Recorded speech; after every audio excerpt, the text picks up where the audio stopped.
Alright, let's whip up a classic chicken Bhuna with flatbread. First things first, I'm grabbing about half a kilo of boneless chicken, cut into bite-sized pieces. In a bowl, I toss them with a bit of salt, turmeric, and chili powder, just enough to coat. That goes aside for 10 minutes. Next, I heat a good splash of oil in a pan. Once it's hot, I throw in a couple of bay leaves, a cinnamon stick, and a few green cardamoms.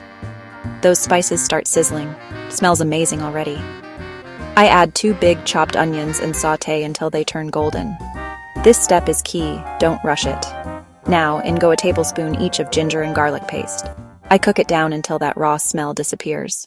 Time for the tomatoes, 2 chopped up. I cook them till they're soft and oil starts to separate. Now the magic, coriander, cumin, and a bit more chili powder. I mix, let the spices fry, and then add the marinated chicken. I turn the heat up and stir till the chicken is sealed and coated in all those spices. I lower the heat, cover, and let it cook for about 15 minutes. No extra water needed.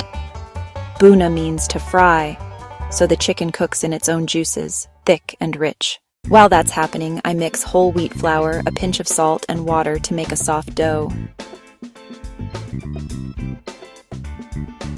I roll out small balls, flatten them, and cook each on a hot pan till both sides are golden and puffed. Now back to the chicken. It's thick, glossy, and packed with flavor. I finish with some fresh coriander. Serve it up with the warm flatbread. Trust me, it's a knockout dinner you can make any night of the week. Go on, give it a shot.